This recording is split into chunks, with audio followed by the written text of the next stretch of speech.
사랑하고 존경하는 불자 여러분, 반갑습니다. 오늘도 부처님의 가르침을 함께 배우고 실천하는 소중한 시간에 함께 해주셔서 진심으로 감사합니다. 우리는 흔히 불교를 우리 민족의 종교라고 이야기합니다. 사찰을 찾고 연등을 밝히고 부처님께 합장하는 모습은 너무도 자연스러운 우리의 문화가 되었습니다. 그러나 불교가 처음 우리 땅에 들어왔을 때는 지금과 전혀 달랐습니다. 당시 사람들에게 불교는 멀고도 먼 인도에서 전해진 낯선 사상이었습니다. 출가한 스님들은 부모에게 효도하지 못하고 나라에도 충성하지 못하는 사람들이라는 오해를 받기도 했으며, 불교는 우리의 전통과 맞지 않는 외래 종교라는 시선도 적지 않았습니다. 그렇다면 어떻게 불교는 1700년이 넘는 세월 동안 우리 민족의 정신문화가 되었을까요? 어떻게 신라 사람들은 이 땅을 부처님이 함께 하시는 불국토로 믿게 되었을까요? 오늘은 그 답을 찾아가는 시간입니다. 신라 불교를 우리 삶 속에 깊이 뿌리내리게 한 위대한 스님, 의상대사의 발자취를 따라가 보겠습니다. 화엄경의 가르침을 바탕으로 금강산 신앙과 낙산사 창건, 그리고 관세음보살 신앙이 어떻게 우리나라에 자리 잡았는지 함께 살펴보겠습니다. 오늘 법문을 통해 우리는 단순히 옛 이야기를 배우는 것이 아니라 부처님은 멀리 계신 분이 아니라 지금 이 자리, 우리의 삶 속에 함께 하신다는 화엄의 깊은 가르침을 다시 한번 마음에 새기게 될 것입니다. 오늘도 부처님의 지혜와 자비가 여러분의 가정과 삶에 언제나 함께 하시기를 기원합니다. 감사합니다. 씨앗이 나무가 되기까지는 시간이 필요합니다. 옛날 어느 마을에 한 노인이 손자와 함께 작은 감나무 한 그루를 심었습니다. 손자가 물었습니다. 할아버지, 이 나무에서 감을 따먹으려면 얼마나 기다려야 하나요? 노인은 미소를 지으며 말했습니다. 몇 해는 기다려야 한단다. 손자는 다시 물었습니다. 그럼 할아버지는 이 감을 드실 수 없겠네요? 그러자 노인은 손자의 어깨를 다독이며 이렇게 말했습니다. 얘야, 내가 지금 먹는 감도 누군가 오래전에 심어놓은 나무에서 열린 것이란다. 좋은 것은 하루아침에 이루어지지 않는다. 누군가 먼저 씨앗을 심고 또 다른 누군가가 물을 주고 시간이 흘러야 비로소 열매를 맺는 법이지. 불교도 이와 같습니다. 우리나라에 불교가 처음 들어왔을 때 사람들은 낯설어했고 때로는 두려워했으며 외래 종교라는 이유로 쉽게 받아들이지 않았습니다. 그러나 이름 없는 수많은 수행자들과 원광법사, 자장율사, 그리고 의상대사와 같은 큰 스님들이 한 사람의 마음에 씨앗을 심고 또 다른 사람의 마음에 자비를 심으며 오랜 세월 불법을 전했습니다. 그렇게 약 200년이라는 시간이 흐르자 불교는 더 이상 낯선 종교가 아니었습니다. 백성들은 산과 바다를 바라보며 부처님의 세계를 느꼈고 관세음보살이 멀리 계신 분이 아니라 우리 동해를 지켜주시는 자비의 보살이라고 믿게 되었습니다. 불교는 마침내 신라 사람들의 삶과 문화, 그리고 정신 속에 깊이 뿌리내렸습니다. 오늘 우리가 편안한 마음으로 절을 찾고 부처님께 합장할 수 있는 것도 바로 그분들이 심어놓은 씨앗이 1300여 년이 넘는 세월 동안 자라 커다란 나무가 되었기 때문입니다. 오늘 법문에서는 그 씨앗을 가장 아름답게 꽃피운 의상대사와 신라를 불국토로 만들어 간 불교 토착화의 이야기를 함께 살펴보겠습니다. 외래 종교에서 민족의 신앙으로 신라 불교의 토착화가 이루어진 200년의 역사. 사랑하는 불자 여러분, 오늘날 우리는 불교를 너무도 자연스럽게 받아들이며 살아갑니다. 산속의 사찰을 보면 마음이 편안해지고, 연등을 보면 부처님의 자비를 떠올리며, 어려운 일이 생기면 저를 찾아 합장하는 것이 우리의 삶이 되었습니다. 그러나 불교가 처음 신라에 들어왔을 때는 지금과는 전혀 다른 모습이었습니다. 당시 사람들에게 불교는 우리의 종교가 아니라 머나먼 인도에서 전해진 낯선 외래 종교였습니다. 고대 사회는 오늘날처럼 자유롭게 왕래하고 정보를 공유하는 시대가 아니었습니다. 인터넷도 방송도 신문도 없던 시대였습니다. 일반 백성들은 평생 자신이 살던 고을을 벗어나지 못하는 경우가 대부분이었습니다. 이웃나라가 어떤 문화를 가지고 있는지, 어떤 언어를 사용하는지조차 알기 어려웠습니다. 그런 시대의 불교는 인도에서 시작되어 중앙아시아와 중국을 거쳐 한반도까지 전해졌습니다. 신라 사람들의 눈에는 상상조차 어려울 만큼 먼 나라에서 온 새로운 사상이었습니다. 낯선 것은 언제나 두려움을 동반합니다. 새로운 종교가 들어오면 사람들은 먼저 우리의 전통과 맞는가? 를 묻습니다. 신라에서도 마찬가지였습니다. 그 당시 신라 사회를 지탱하던 가장 중요한 가치 가운데 하나는 효였습니다. 부모를 공경하는 것이 인간의 기본 도리였고, 나라를 위해 충성을 다하는 것이 백성의 의무였습니다. 그런데 출가한 승려들의 삶은 일반 사람들의 눈에 쉽게 이해되지 않았습니다. 머리를 깎고 집을 떠납니다. 가정을 이루지 않습니다. 재산을 모으지 않습니다. 벼슬을 하지 않습니다. 전쟁이 일어나도 무기를 들지 않습니다. 그러니 사람들은 이렇게 생각했습니다. 부모를 봉양하지 않는데 어떻게 효를 실천한다고 할 수 있는가? 나라를 위해 싸우지 않는데 어떻게 충성을 다한다고 할 수 있는가? 이러한 의문은 단순한 비판이 아니라 당시 사회가 가지고 있던 자연스러운 고민이었습니다. 하지만 불교는 효와 충을 버리라고 가르친 적이 없습니다. 오히려 부모에게 감사하는 마음을 최고의 공덕으로 여겼고, 모든 중생을 부모처럼 섬기는 큰 효를 가르쳤습니다. 또한 나라와 백성을 평안하게 하는 것이 진정한 충성이라는 자비의 정신을 전했습니다. 이처럼 처음에는 오해받았던 불교는 조금씩 사람들의 삶 속으로 스며들기 시작했습니다. 종교학에서는 한 종교가 새로운 나라에 들어와 완전히 뿌리 내리는 데에는 대략 200년 정도의 시간이 필요하다고 말합니다. 처음에는 낯선 종교로 시작하지만 시간이 흐르면서 언어와 문화, 풍습과 가치관 속에 자연스럽게 녹아들어 비로소 그 민족의 종교가 된다는 것입니다. 신라 불교도 이러한 과정을 거쳤습니다. 불교가 공식적으로 공인된 것은 버풍왕 14년인 527년이지만 실제로는 눌지왕과 자비왕 시대부터 이미 승려와 불교 문화가 신라에 들어와 있었습니다. 따라서 5세기 초부터 불교의 씨앗이 뿌려졌다고 본다면 약 200년이 지난 7세기 무렵에는 신라 사회 전체가 불교를 자신들의 신앙으로 받아들이기 시작한 것입니다.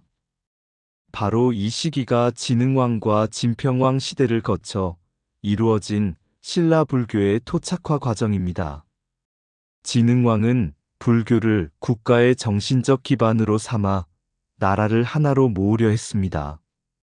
황룡사를 세우고 불교를 적극적으로 보호하며 삼국 통일의 정신적 토대를 마련했습니다.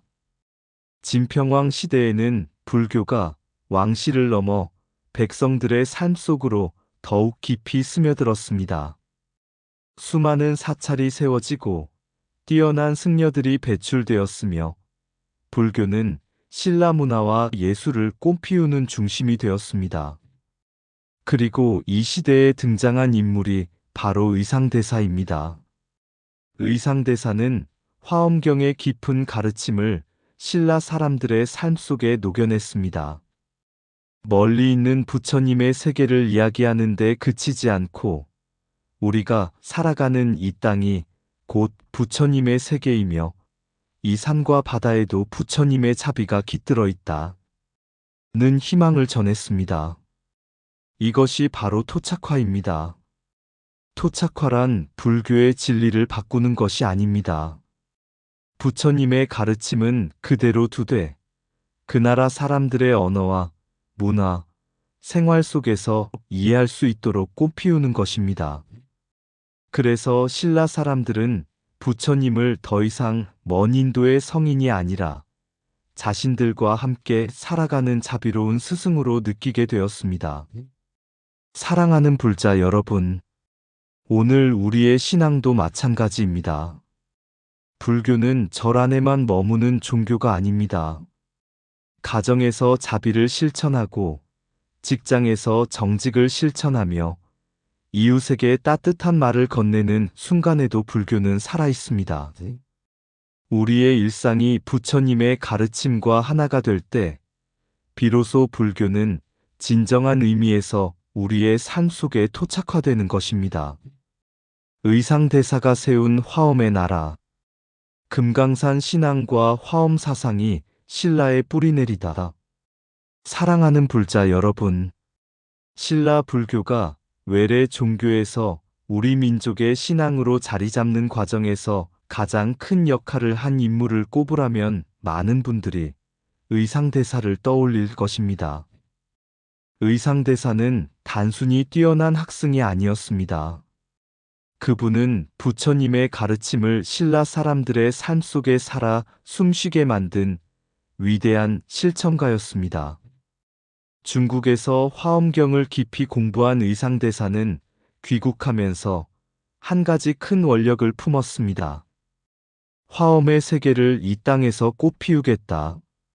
그 원력이 오늘날 한국 불교의 뿌리가 되었습니다.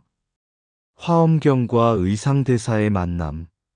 화엄경은 부처님께서 깨달음을 이루신 뒤 설하신 가장 원만하고 깊은 경전으로 알려져 있습니다. 이 경전은 세상의 모든 존재가 서로 연결되어 있으며 하나 속에 전체가 있고 전체 속에 하나가 있다는 화엄의 진리를 전합니다. 연꽃 한 송이에도 우주가 담겨 있고 작은 물방울 하나에도 온 하늘이 비친다는 것이 바로 화엄의 세계입니다. 의상대사는 젊은 시절 원효대사와 함께 당나라로 유학을 떠났습니다. 원효대사는 귀국하여 깨달음을 바탕으로 대중불교를 펼쳤고 의상대사는 당나라에 남아 화엄종의 대가인 지엄대사에게 화엄학을 배웠습니다. 수년 동안 수행과 공부를 거듭한 끝에 의상대사는 화엄의 깊은 진리를 온전히 깨닫게 되었습니다. 그러나 그분은 학문만을 위한 공부를 하지 않았습니다. 이 위대한 가르침을 어떻게 하면 신라 백성들도 쉽게 이해하고 실천할 수 있을까? 이것이 의상대사가 평생 품었던 고민이었습니다. 그래서 귀국한 뒤에는 어려운 이론을 늘어놓기보다 백성들이 살아가는 산과 강, 바다와 마을 속에서 화엄의 세계를 발견하도록 이끌었습니다. 화엄경 속 금강산과 우리나라 금강산의 의미. 화엄경에는 문수보살이 머무는 성스러운 산으로 금강산이 등장합니다. 금강은 다이아몬드처럼 어떤 것에도 부서지지 않는 지혜를 뜻합니다. 즉, 금강산은 단순히 아름다운 산이 아니라 부처님의 지혜가 머무는 성스러운 도량을 상징합니다.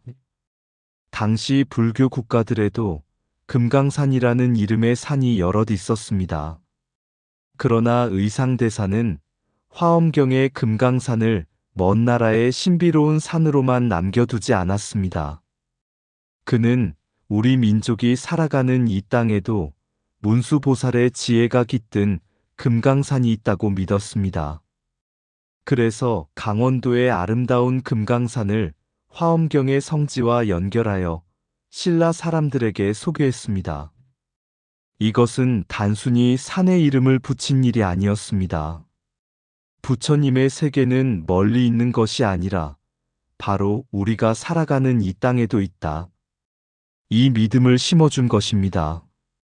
그 순간 신라의 산은 단순한 자연이 아니라 수행의 도량이 되었고, 백성들은 자신들의 국토를 새로운 눈으로 바라보기 시작했습니다. 금강산 신앙을 통한 한국적 화엄 사상의 형성. 의상대사가 전한 화엄 사상은 책 속의 철학이 아니었습니다. 그것은 살아있는 신앙이었습니다. 산을 보면 부처님의 지혜를 떠올리고, 강을 보면 자비가 흐르는 것을 느끼며, 숲을 보면 모든 생명이 서로 의지하여 살아가는 연기의 이치를 배우는 것이었습니다. 이처럼 자연 속에서 화엄의 진리를 체험하도록 이끈 것이 한국적인 화엄 신앙의 특징입니다. 우리나라의 사찰들이 깊은 산속에 자리 잡은 것도 우연이 아닙니다. 산 자체가 수행의 스승이 되고 자연 자체가 법문이 되기 때문입니다. 금강산 신앙은 신라 사람들에게 이 땅도 부처님의 국토라는 확신을 심어주었습니다. 그것이 훗날 신라 불국토 사상의 중요한 밑거름이 되었습니다. 화엄 사상이 신라 불교의 중심이 된 이유. 그렇다면 왜 수많은 불교 사상 가운데 화엄 사상이 신라의 중심이 되었을까요? 첫째, 화엄은 모든 존재가 하나라는 가르침을 전합니다. 신분과 계층을 뛰어넘어 모든 생명이 서로 연결되어 있다는 사상은 삼국 통일을 앞둔 신라 사회에 큰 희망을 주었습니다. 둘째, 화엄은 현실을 부정하지 않습니다. 깨달음은 먼 곳에 있는 것이 아니라 지금 이 자리, 우리가 살아가는 세상에서 이루어진다고 가르칩니다. 이러한 가르침은 백성들에게 큰 용기와 희망을 주었습니다. 셋째, 화엄은 자연과 인간을 하나의 생명으로 바라봅니다. 산과 강, 바다와 나무를 모두 부처님의 법신으로 바라보는 세계관은 우리 민족의 자연 친화적인 삶과도 아름답게 어우러졌습니다. 이러한 이유로 화엄 사상은 왕실은 물론 승려와 백성들에게까지 널리 받아들여졌습니다. 그리고 의상대사는 부석사를 비롯한 화엄 십차를 세우며 화엄의 가르침을 전국으로 펼쳐나갔습니다. 그 결과 화엄은 신라 불교의 중심 사상이 되었고, 훗날 고려와 조선에 이르기까지 한국 불교의 정신적 기둥이 되었습니다. 사랑하는 불자 여러분, 의상대사가 우리에게 남긴 가장 큰 가르침은 화엄경을 많이 읽으라는 말이 아닙니다. 세상을 화엄의 눈으로 바라보라는 것입니다. 내가 행복하려면 이웃도 행복해야 하고, 한 사람의 고통은 결국 모두의 고통이며, 작은 선행 하나도 온 세상을 밝히는 등불이 된다는 사실을 깨닫는 것이 바로 화엄의 삶입니다. 우리가 서로를 존중하고 자연을 아끼며 모든 생명을 부처님처럼 공경하는 순간, 화엄의 세계는 먼 이상향이 아니라 바로 지금 제자리에서 이루어집니다. 낙산사와 관세음보살, 신라를 불국토로 완성한 의상대사의 원력.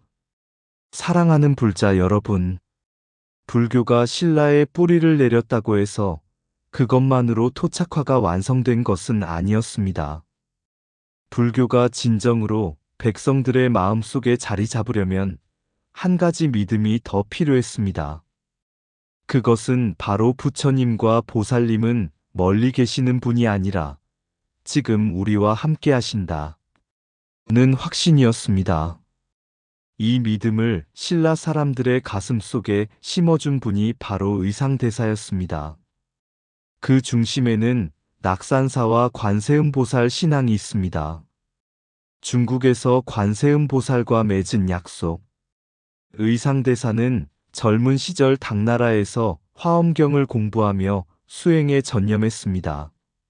전해지는 설화에 따르면 의상대사는 수행하는 동안 늘 관세음보살을 깊이 공경하고 예배했습니다.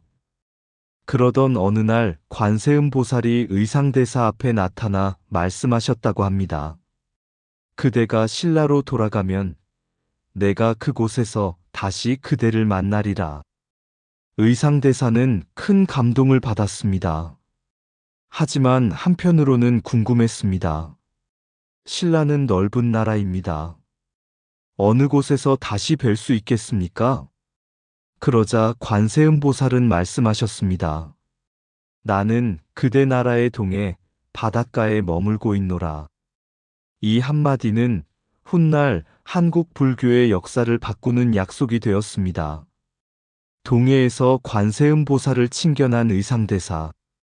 중국에서 귀국한 의상대사는 곧바로 동해를 향해 길을 떠났습니다.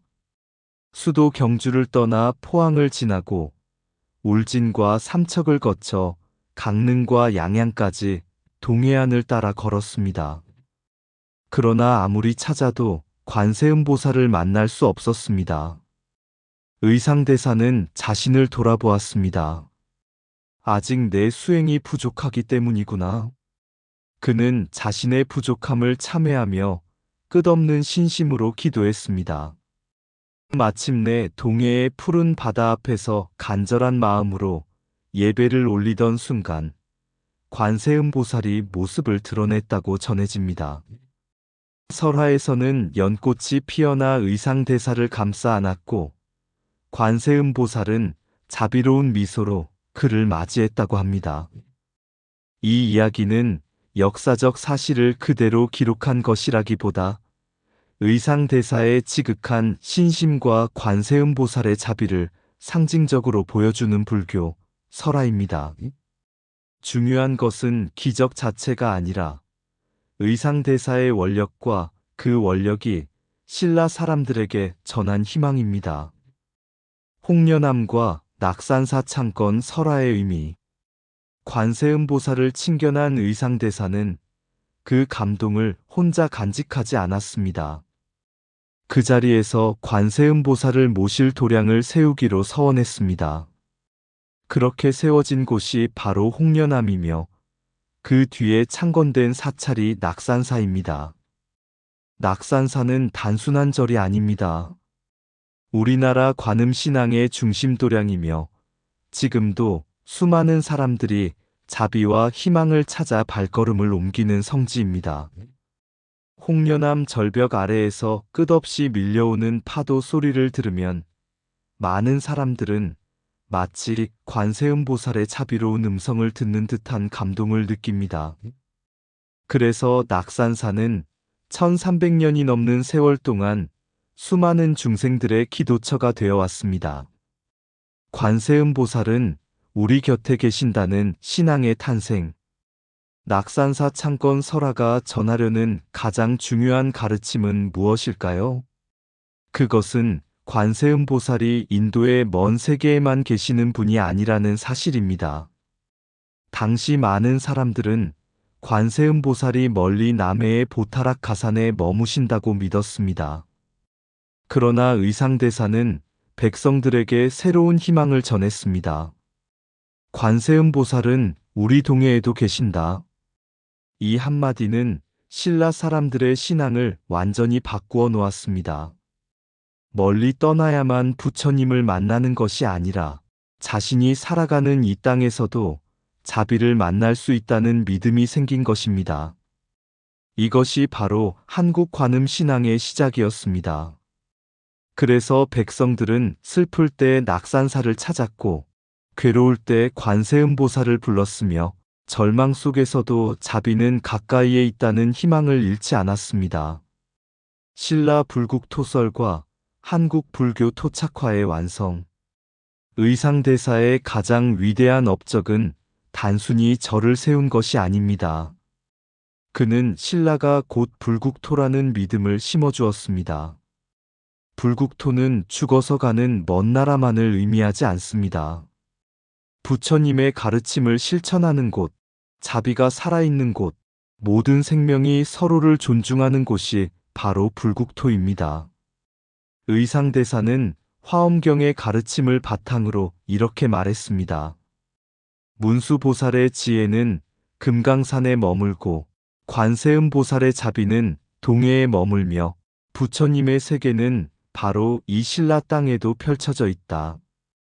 이 사상은 백성들에게 엄청난 자부심과 희망을 안겨주었습니다.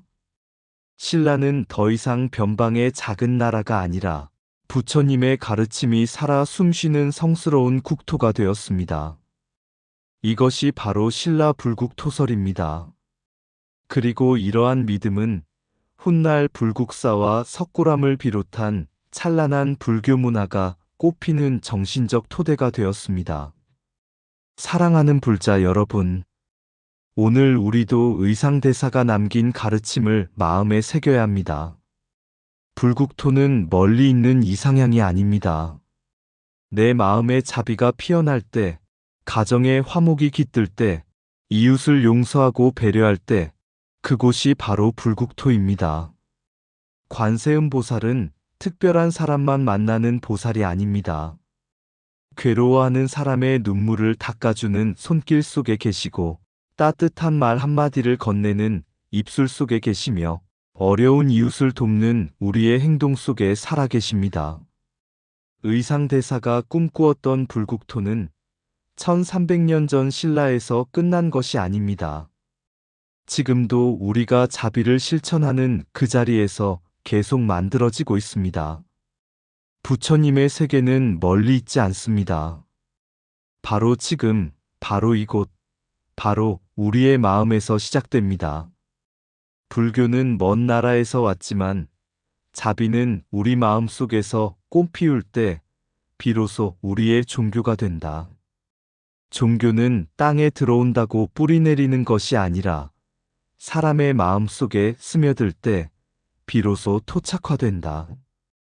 효와 충을 버리는 것이 불교가 아니라 모든 생명을 부모처럼 섬기는 것이 부처님의 큰 효이다. 의상대사는 화엄경을 읽은 스님이 아니라 화엄의 세상을 신라에 펼쳐 보인 위대한 수행자였다.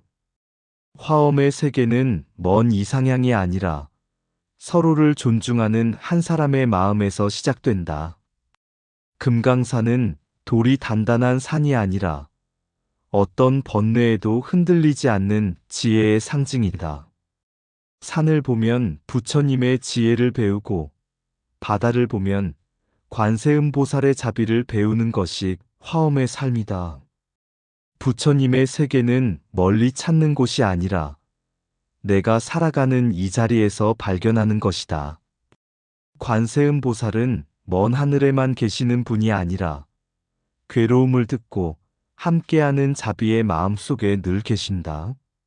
낙산사는 절 한 채를 세운 이야기가 아니라 자비가 이 땅에 머물기 시작한 이야기이다. 불국토는 죽어서 가는 나라가 아니라 자비와 지혜를 실천하는 삶 속에서 이루어진다. 한 사람의 원력은 한 시대를 바꾸고 한 시대의 원력은 한 나라의 정신을 바꾼다. 의상대사가 심은 화엄의 씨앗은 1300년이 지난 오늘도 우리 마음 속에서 꽃을 피우고 있다. 신라는 불국토였기 때문에 위대한 것이 아니라 불국토를 만들고자 했던 사람들이 있었기에 위대한 나라가 되었다. 내 마음에 자비가 머무는 순간 그곳이 곧 낙산사이며 그 자리가 바로 부처님의 불국토이다. 불국토는 우리가 함께 만들어가는 세상입니다. 사랑하고 존경하는 불자 여러분, 오늘 우리는 신라 불교가 어떻게 외래 종교에서 우리 민족의 신앙으로 자리 잡았는지 함께 살펴보았습니다. 처음에는 낯설고 이해하기 어려웠던 불교가 수많은 선지식들의 원력과 수행을 통해 신라 사람들의 삶 속으로 스며들었고, 마침내 이 땅을 불국토로 바라보는 위대한 신앙으로 꽃피웠습니다. 그 중심에는 언제나 의상대사가 계셨습니다. 의상대사는 화엄경을 단순히 연구한 학자가 아니었습니다. 그분은 화엄의 세계를 백성들의 삶 속에 심어준 실천가였습니다. 금강산을 보며 문수보살의 지혜를 떠올리게 했고, 동해를 바라보며 관세음보살의 자비를 느끼게 했으며, 우리가 살아가는 이 땅 자체가 부처님의 세계가 될 수 있다는 희망을 전해주었습니다. 그래서 오늘날에도 우리는 금강산을 성지로 여기고 낙산사를 관세음보살의 도량으로 공경하며 불국사와 석굴암을 바라보면서 1300년 전 신라인들의 신앙과 원력을 느끼게 되는 것입니다. 그런데 여러분, 의상대사가 우리에게 남긴 가장 큰 유산은 사찰이나 불상만은 아닙니다. 바로 세상을 바라보는 눈입니다. 산을 보면 산만 보지 말고 부처님의 지혜를 보라는 것입니다. 바다를 보면 물결만 보지 말고 관세음보살의 자비를 보라는 것입니다. 사람을 만나면 겉모습만 보지 말고 그 안에 있는 불성을 보라는 것입니다. 그것이 바로 화엄의 눈입니다. 어느 날 한 제자가 스승에게 물었습니다. 스님, 불국토는 어디에 있습니까? 스님은 대답하지 않고 빗자루를 건네주었습니다. 제자는 영문도 모른 채 마당을 쓸었습니다. 낙엽을 치우고 돌을 고르고 마당을 깨끗이 정리했습니다. 모든 일을 마친 뒤 다시 물었습니다. 이제 불국토가 어디 있는지 말씀해 주십시오. 그러자 스님은 환하게 웃으며 말씀하셨습니다. 조금 전까지는 이곳이 어지러운 마당이었지만 내가 정성으로 쓸고 닦으니 사람들이 편히 걸을 수 있는 곳이 되었구나. 바로 그 마음이 불국토를 만드는 것이다. 불국토는 하늘에서 내려오는 나라가 아닙니다. 누군가 대신 만들어주는 세상도 아닙니다. 한 사람이 욕심을 내려놓으면 그 자리에서 불국토가 시작되고, 한 사람이 용서하면 그 자리에서 불국토가 피어나며, 한 사람이 자비를 실천하면 그 자리에서 부처님의 세계가 열립니다. 생각해보면 의상대사가 동해에서 관세음보살을 만난 것도 바로 이런 뜻일 것입니다. 관세음보살은 멀리 계시는 분이 아니라 자비를 실천하는 사람의 마음 속에 늘 함께 하시는 분입니다. 그래서 오늘 우리도 낙산사에 가지 못한다고 아쉬워할 필요는 없습니다. 우리의 가정이 자비로 가득하면 그곳이 낙산사입니다. 우리의 직장이 정직과 배려로 가득하면 그곳이 불국사입니다. 우리의 마음이 맑고 고요하면 그곳이 석굴암입니다. 그리고 서로를 부처님처럼 존중하는 세상이 된다면 우리가 살아가는 이 대한민국 또한 아름다운 불국토가 될 것입니다. 사랑하는 불자 여러분, 의상대사는 우리에게 말없이 이렇게 가르치고 계십니다. 부처님은 먼 곳에 계시지 않는다. 불국토도 먼 세상에 있지 않다. 당신의 마음을 밝히고 당신의 이웃을 사랑하며 당신이 서 있는 그 자리를 자비로 채울 때 바로 그곳이 부처님의 세계이다. 오늘 하루도 화엄의 눈으로 세상을 바라보십시오.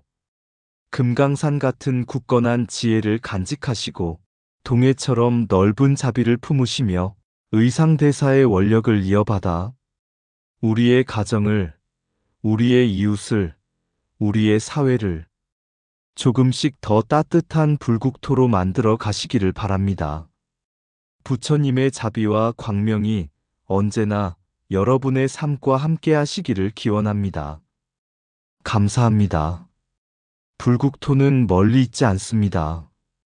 먼 길을 건너온 한 줄기 부처님의 가르침은 낯선 바람이 되어 신라의 하늘에 머물렀습니다. 사람들은 말했습니다. 너무 먼 나라의 이야기라고, 우리의 삶과는 다른 길이라고, 효도도 충성도 모르는 종교라고. 그러나 자비는 국경을 알지 못했고, 진리는 언어를 가리지 않았습니다. 긴 세월 동안 한 사람의 원력이 또 한 사람의 마음을 밝히고, 한 송이 연꽃이 또 다른 연꽃을 피워내듯 불법은 조용히 이 땅에 순결이 되었습니다. 의상대사는 화엄경을 품고 돌아와 산을 바라보며 말했습니다. 저 산에도 부처님의 지혜가 머문다.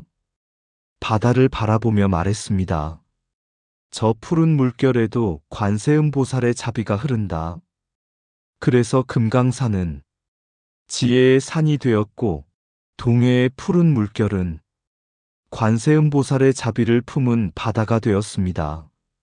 낙산사의 종소리는 1300년의 세월을 넘어 오늘도 우리 마음을 두드립니다. 두려워하지 말라. 나는 늘 너와 함께 있노라. 불국토는 먼 하늘 끝에 있는 나라가 아니었습니다. 미소를 건네는 순간, 용서를 선택하는 순간, 욕심을 내려놓는 순간, 한 송이 연꽃이 피어나듯 우리의 마음 속에서 조용히 시작되고 있었습니다. 오늘도 한 사람의 따뜻한 말이 한 사람의 상처를 감싸고, 한 번의 합장이 세상의 어둠을 밝히며, 한 번의 자비가 1000개의 희망이 됩니다. 금강산은 우리의 흔들리지 않는 믿음이 되고, 동해의 파도는 끝없이 베푸는 자비가 되며, 의상대사의 원력은 오늘도 우리 가슴 속에서 조용히 살아 숨쉽니다. 부처님은 멀리 계시지 않습니다. 관세음보살도 멀리 계시지 않습니다. 내가 사랑을 선택하는 그곳에, 내가 용서를 실천하는 그곳에, 내가 이웃의 아픔을 품어주는 그곳에 이미 불국토는 고요히 꽃을 피우고 있습니다. 오늘도 우리는 세상을 바꾸려 하기 전에, 먼저 마음을 밝히고 나라를 바꾸려 하기 전에, 한 사람을 사랑하며 세상을 불국토로 만들기 전에 내 안의 탐욕과 성냄을 내려놓습니다. 그리하여 한 사람의 마음이 밝아지고, 한 가정이 따뜻해지고, 한 마을이 평화로워질 때 의상대사가 꿈꾸었던 그 화엄의 나라가 우리의 삶 속에서 다시 피어납니다. 불국토는 멀리 있지 않습니다. 바로 지금 자비를 실천하는 당신의 마음 속에 있습니다. 의상 맑고 향기로운 지혜의 샘이었습니다.